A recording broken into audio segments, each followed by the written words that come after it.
Hello everyone, welcome to EduTap. I'm Tanushree and I welcome you all to our today's NABARD Grade A to Z series video. And students, in this video, today we are going to discuss a very interesting topic, that is UPSC versus NABARD Grade A examination. Now students, of course, UPSC और NABARD Grade A के बीच में कोई comparison नहीं है.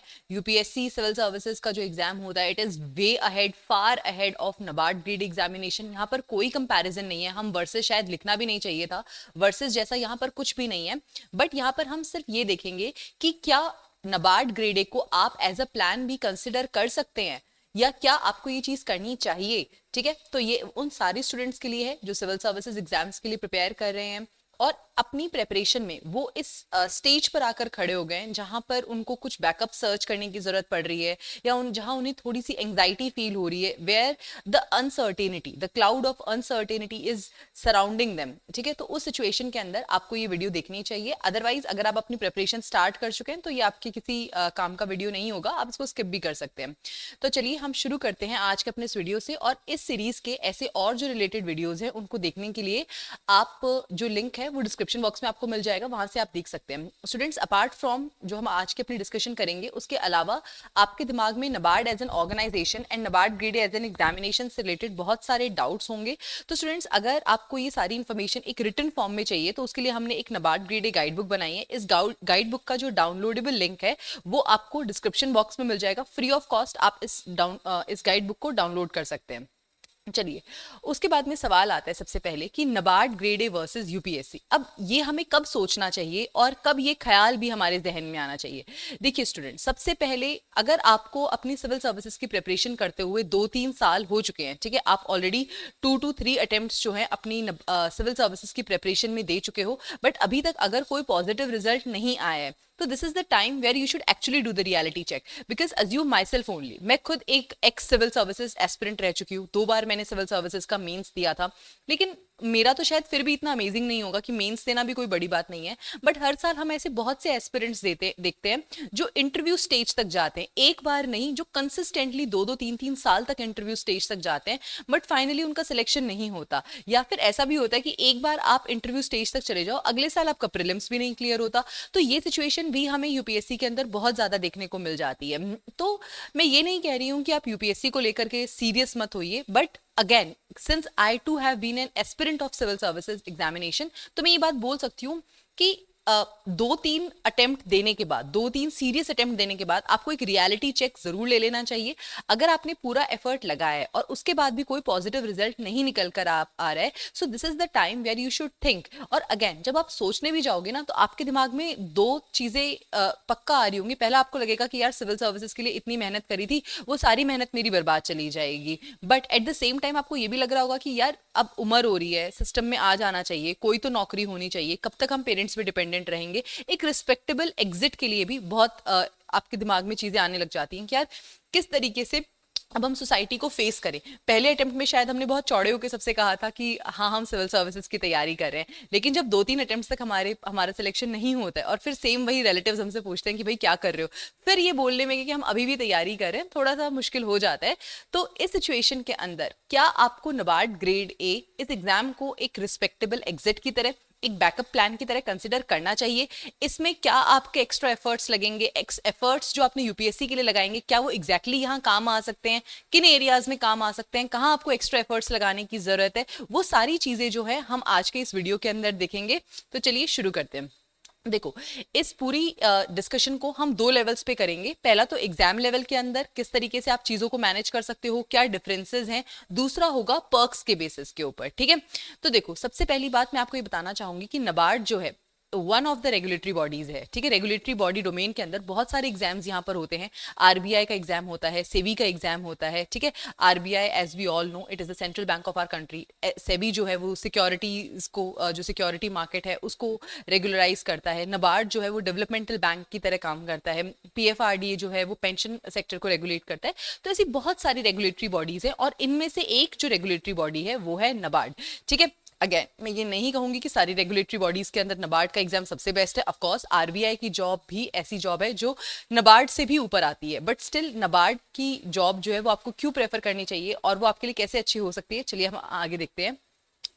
देखो, सबसे पहली बात, जो नबार्ड ग्रेड ए का एग्जामिनेशन होता है उसके थ्रू नबार्ड जो है वो हायर करता है ग्रेड ए के अंदर। अब ये ग्रेड ए क्या है? ग्रेड ए का बेसिकली मतलब होता है कि आप यहाँ पर as a assistant manager NABARD को ज्वाइन करते हो।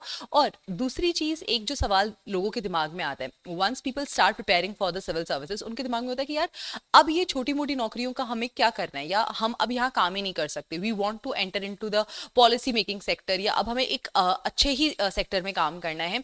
मतलब कहीं ना कहीं उनका टिल्ट जो होता है दिमाग का, वो पॉलिसी मेकिंग की तरफ चला जाता है। तो here I just wanted to highlight कि अगर आप इन न्यूज आर्टिकल्स को देखोगे या ऐसी और भी बहुत सारी चीजें देखोगे, आपने करंट अफेयर्स में भी पढ़ा होगा कि नबार्ड जो है एज अ डेवलपमेंटल बैंक वो पॉलिसी मेकिंग के अंदर बहुत ज्यादा इंपॉर्टेंट रोल प्ले करता है। चाहे फिर वो रूरल इंफ्रास्ट्रक्चर से रिलेटेड हो, चाहे वो गवर्नमेंट की पॉलिसीज को इंप्लीमेंट करना हो। बहुत से ऐसे प्रोजेक्ट्स होते हैं जो गवर्नमेंट ऑफ इंडिया नबार्ड की हेल्प से इंप्लीमेंट करवाती है, सो दैट जो रूरल एरियाज का एक्सपर्टीज है नबार्ड का, उसको आप अच्छे से हार्वेस्ट कर सको। ठीक है, तो इन सब चीजों से या इस सारी डिस्कशन से हम ये कंक्लूड कर सकते हैं कि अगर आपका दिमाग में एक पॉलिसी मेकिंग को लेकर के या सोसाइटी के उन एरियाज को सर्व करने की बात आती है जो लोग बहुत ज्यादा वेल टू डू नहीं है, रूरल एरियाज में रहते हैं, तो नबार्ड आपके लिए एक बहुत ही हेल्पफुल और एक बहुत ही अच्छा ऑर्गेनाइजेशन हो सकता है जिसके थ्रू आप अपने इन ड्रीम्स को पूरा कर सकते हो। ठीक है, so that was one thing.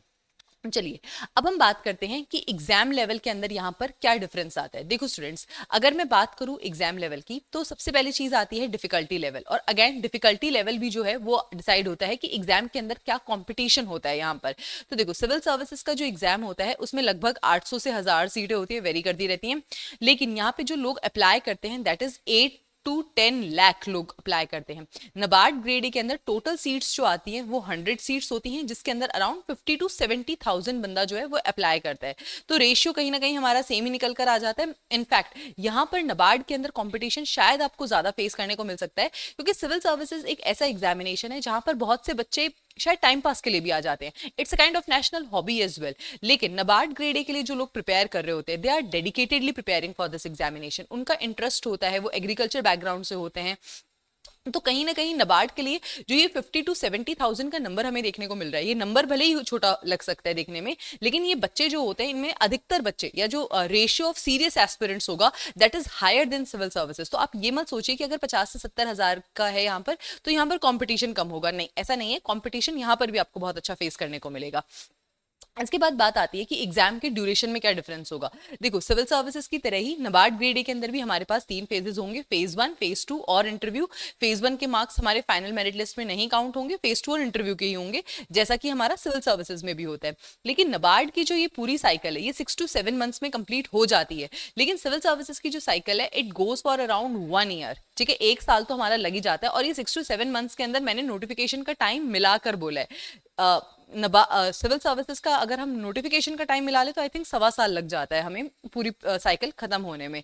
ठीक है, तो ये बात हो गई एग्जाम ड्यूरेशन की। अब अगर हम बात करें वास्टनेस ऑफ सिलेबस की, तो यहाँ तो मुझे शायद एक्सप्लेन करने की जरूरत भी नहीं है। सिविल सर्विसेज का syllabus is far far far more than the NABARD grade A syllabus.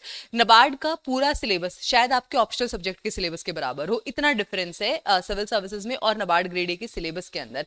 अगर आप सिविल सर्विसेज की तैयारी करते हो तो आपको एक सीरियस अच्छी तैयारी, जहां पे आपने प्रीलिम्स की, मेंस की, ऑप्शनल की, इन सारे सब्जेक्ट्स की तैयारी अगर मिलाकर करनी है तो आपको लगभग 1.5 से 2 साल लग ही जाते हैं। ठीक है, लेकिन नबार्ड ग्रेड ए की पूरी प्रिपरेशन आप 6 टू 9 मंथ्स में कवर कर सकते हो। ठीक है, अगेन जैसा कि मैंने आपको बताया कि आपका पूरा ऑप्शनल सब्जेक्ट एक तरफ, केवल ऑप्शनल सब्जेक्ट एक तरफ, और नबार्ड का पूरा सिलेबस एक तरफ, इतना डिफरेंस है दोनों के सिलेबस के अंदर। तो नबार्ड का सिलेबस सिविल सर्विसेज के कंपैरिजन में कुछ भी नहीं है, बहुत ही कम है।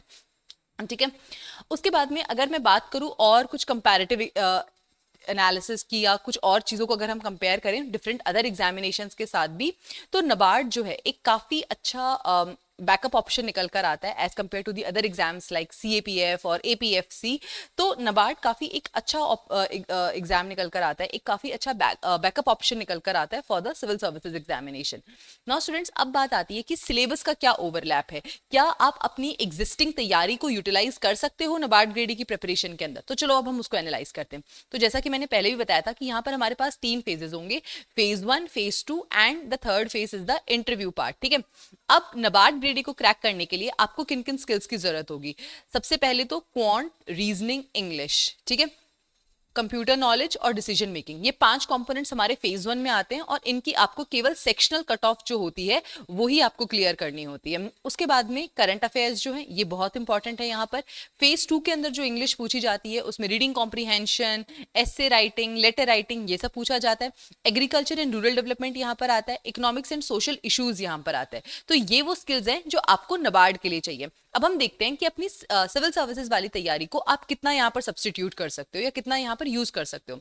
तो देखो, फेज 1 एग्जाम जो है, फेज 2 और इंटरव्यू, ये 3 एग्जाम्स यहाँ पर हमारे पास होंगे, ठीक है। अब अगर हम बात करते हैं फेज 1 की, तो फेज 1 के अंदर हमारे पास, जैसा कि मैंने आपको पहले भी बताया कि ये जो 5 एरियाज हैं यहाँ पर हमारा केवल सेक्शनल कट ऑफ ही टारगेट होगा, सेक्शनल कट ऑफ को ही हमें यहाँ पर क्लियर करना है।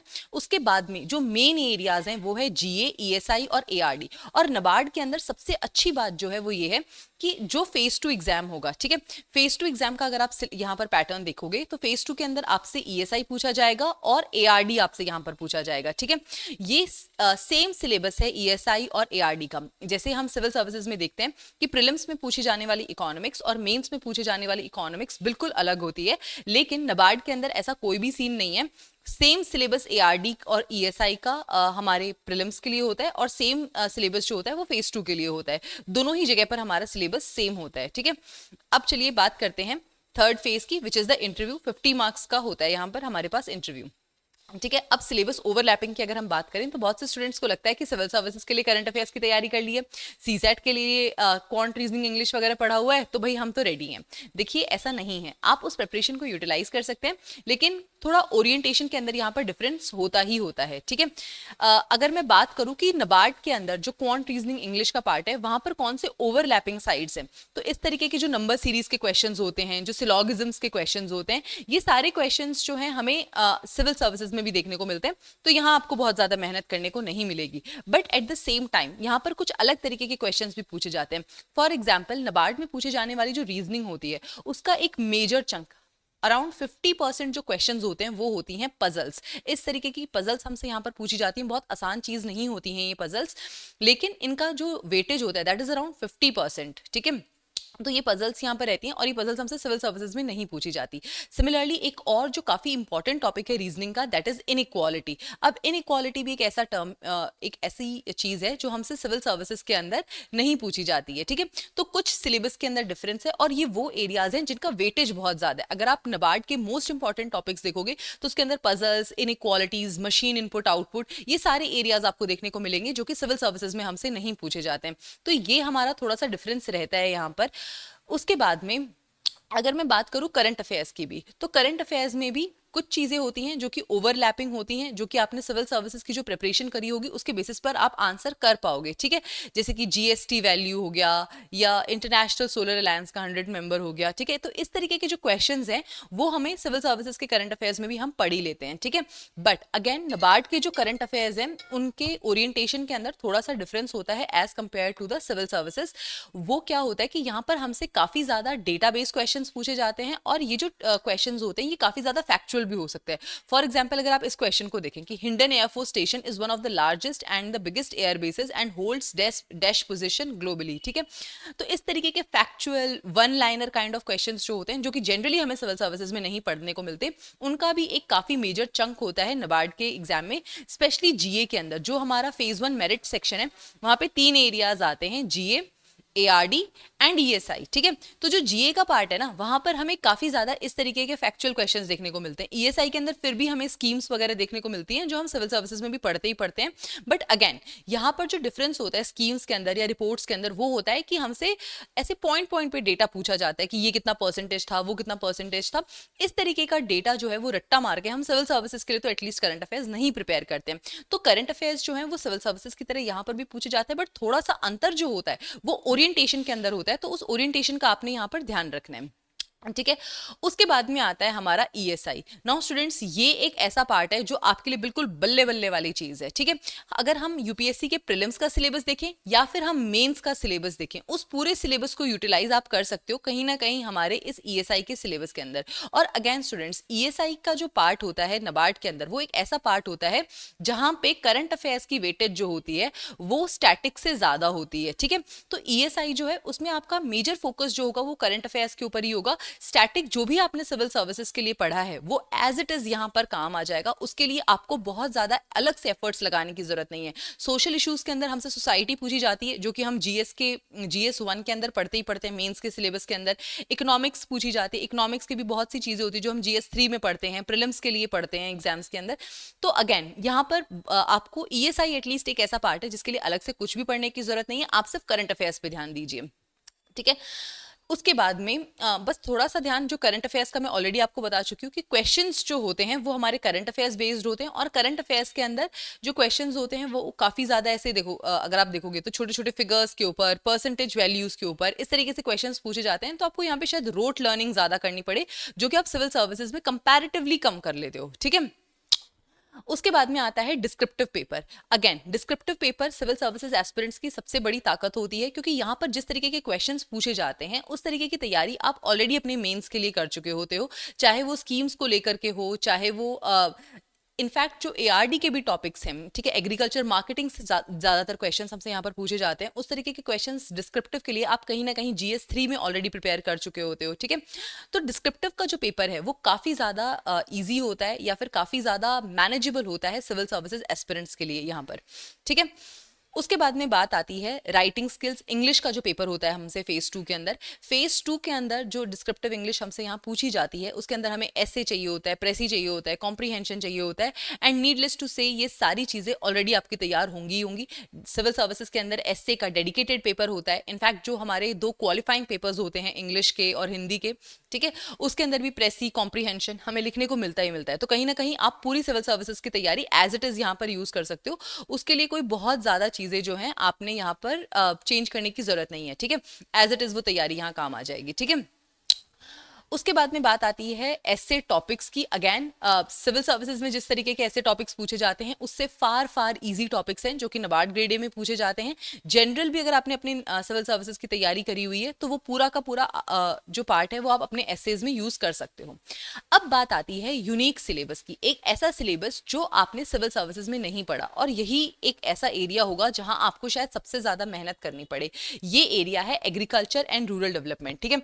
एग्रीकल्चर एंड रूरल डेवलपमेंट जो हम अपने सिविल सर्विसेज में पढ़ते भी हैं, वहां पर हम बेसिकली एग्रीकल्चर मार्केटिंग, PDS या इस तरीके के एग्रीकल्चर मार्केटिंग बेस की तरफ जो होता है हमारा झुकाव थोड़ा ज्यादा होता है, ठीक है, या फिर एग्रीकल्चर के इश्यूज से रिलेटेड हमारा झुकाव जो होता है वो ज्यादा होता है। लेकिन नबार्ड के अंदर जो हमसे एग्रीकल्चर पूछी जाती है वहां पर हमसे थोड़ा सा आप कह सकते हो कि टेक्निकल या कोर एग्रीकल्चर पूछा जाता है, जैसे एग्रोनॉमी हो गया, क्लासिफिकेशन ऑफ फील्ड क्रॉप्स हो गया, ठीक है, मीटरोलॉजी हो गया, प्रिसिशन फार्मिंग्स हो गए, ठीक है। तो ये कुछ ऐसी चीजें हैं जो हमसे बहुत ही ज्यादा यहाँ पर मैं कहूंगी कि इन डेप्थ में पूछी जाती हैं, या थोड़ा स्पेसिफिक हो जाता है एग्रीकल्चर की साइड, ठीक है। बट अगेन इस सिलेबस में भी ऐसी बहुत सी चीजें होंगी जो आप ऑलरेडी अपनी एग्जिस्टिंग प्रिपरेशन से यूज कर सकते हो, ठीक है। जैसे कि एग्रोमीटरोलॉजी है, ठीक है, weather parameters, crop weather advisory. तो अगर ज्योग्राफी के अंदर आपने क्लाउड्स वाला पार्ट पढ़ा है, ठीक है, या वेदर वाला चैप्टर आपने ज्योग्राफी क्लास 11th के NCERT से पढ़ा है, तो कहीं ना कहीं ये कवर हो जाता है, ठीक है। Soil and water conservation, again ये चैप्टर काफी ज्यादा हमारा इसके काफी सारे एरियाज, अगेन मैं कहूंगी पूरा नहीं, काफी सारे एरियाज जो होते हैं वो हमारी ऑलरेडी एग्रीकल्चर की प्रिपरेशन से या सिविल सर्विसेज में जो ज्योग्राफी की हमारी प्रिपरेशन होती है उससे ये यहाँ पर काफी ज्यादा प्रिपेयर हो जाता है, ठीक है। उसके बाद में आता है जैसे वाटर रिसोर्सेज हो गया, irrigation, types of irrigation, micro irrigation. ये कहीं ना कहीं हम पढ़ते ही पढ़ते हैं, बट उतना डेप्थ में नहीं पढ़ते या उतना डिटेल में नहीं पढ़ते जितना ज्यादा हमें नबार्ड में जरूरत होती है। तो काफी सारी चीजें ऐसी हैं जो यहाँ पर आपको अलग और नई देखने को मिलेंगी, और इसीलिए ARD को मैंने यहाँ पर यूनिक सिलेबस का नाम दिया है, ठीक है। अब बात आती है कि क्वेश्चंस जो हैं वो किस तरीके के पूछे जाते हैं। देखो ये जो ARD का पार्ट होता है, यहाँ पर अगर मैं क्वेश्चंस की डिफिकल्टी लेवल की बात करूँ तो the questions they are going to be of easy to moderate level, ठीक है। क्वेश्चंस जो है वो इजी टू मॉडरेट लेवल के ही होंगे। जैसे कि अगर आप ये देखते हो, what is the process of separating a calf from its mother known, ठीक है, what is the objective of mulching, what is surge irrigation, ठीक है, in more than 40% of arable land is under which type of soil, ये तो NCERT का question है। cowpox disease caused by which of the following, ठीक है। तो again इस तरीके के क्वेश्चंस जो होते हैं वो एक सिविल सर्विसेज की तैयारी करने वाले एस्पिरेंट के लिए इनको टारगेट करना काफी आसान होता है, not at all I would say मुश्किल थिंग। आप आराम से इस चीज को टैकल कर सकते हो, ठीक है। लेकिन अगेन जैसे मैंने बताया कि जितना आसान हमें लग रहा है उतना आसान भी नहीं होता है, मैनेजेबल है बट बहुत ज्यादा वो भी नहीं है। बहुत ज़्यादा इजी भी नहीं है, ऐसे केक वॉक भी नहीं होगा, ठीक है। क्योंकि यहाँ पर जिस तरीके के क्वेश्चंस हमसे पूछे जाते हैं डिस्क्रिप्टिव के अंदर भी, ठीक है, जो फेज 2 के अंदर हमें एआरडी का डिस्क्रिप्टिव पार्ट देखने को मिलेगा, तो वहाँ पे हमसे ड्राई लैंड फार्मिंग के बारे में क्वेश्चंस पूछे गए हैं। तो अगर ड्राई लैंड फार्मिंग के बारे में यहाँ पर हमें 10 मार्कर मीन्स 400 वर्ड्स का अगर एक आंसर लिखना है, तो that will be a difficult thing for somebody who has prepared for civil services without an agriculture background. तो स्टूडेंट्स अगेन, ये जो सिलेबस है हमारा एआरडी का, आई वुड से कि it is unique but again it is manageable, ठीक है। ये ऐसा नहीं है जिसकी आप तैयारी नहीं कर सकते। अगर आप 1 से 1.5 महीना लग के अपने एआरडी के लिए प्रिपेयर करते हो, तो ये जो पार्ट होता है ये मैनेजेबल होता है कहीं ना कहीं। इसके अंदर बहुत ज़्यादा इश्यूज जो होते हैं वो हमें नहीं देखने को मिलते हैं, ठीक है। चलिए अब हम बात करते हैं कि सिविल सर्विसेज के एग्जाम लेवल की और नबार्ड की तो हमने पूरी डिस्कशन कर ली। अब हम बात करते हैं पर्क्स के बारे में। तो देखो, जैसा कि मैंने पहले भी कहा कि in terms of respect, in terms of power, in terms of salary, money, इन सब के अंदर UPSC is far far ahead of NABARD exam. उसका कोई कंपैरिजन नहीं है, वो हम कर भी नहीं सकते, ठीक है। But students, we all know the reality, ठीक है। I have been part of that system, I have been part of that race, and therefore I know the reality very well that how difficult it is to crack civil services examination, and at the same time how difficult it is to survive that pressure of not getting any job, of being unemployed. And in that case it becomes very very important for us to have a good exist. And trust me students, with my own experience of mentoring students for the NABARD grade examination, of teaching them for the NABARD grade examination, I can say that NABARD is a very good exit in terms of work life balance, ठीक है। 9 to 5 एक stable job है, mental peace, there is no political pressure, there is no public dealing, growth और learning की यहाँ पर बहुत अच्छी अपॉर्चुनिटीज आपको देखने को मिलती हैं। फॉर एग्जाम्पल, अगर आप नबार्ड के अंदर स्टार्ट करते हो तो you start as assistant manager and you can reach till the position of chief general manager. That is how good this job actually is, ठीक है। और अलॉन्ग विद दैट सबसे बड़ा फायदा ये है कि एक सरकारी नौकरी तो एटलीस्ट हाथ में होगी ही होगी, ठीक है। तो students, for all these reasons NABARD जो है एक काफ़ी अच्छा बैकअप ऑप्शन बनकर आता है for the civil services examination. And if you are searching out for the backup plans, then I think you should definitely consider NABARD as one of them, right. Now students, with this we have come to an end of our session, but if you are interested in having any of the paid guidance or paid mentorship, paid courses for the NABARD grade examination, you can visit our website. Here we have dedicated courses for the NABARD grade examination. The first course that we have is a 11-hour trial course. In this course we basically provide a taste of the deliverables that we have in the other courses. Apart from that, we have a phase 1 and phase 2 test series. Apart from that, we have a phase 2 and interview guidance, which we call as silver course. And then we have a gold course for those students who want to prepare for phase 2, phase 1 and the interview, right? So I hope students, this video was helpful and insightful. If you are thinking of having a backup plan, then I think you should definitely think in this direction. So on this note, I'm ending this session here. Thank you so much and I wish you all the very best.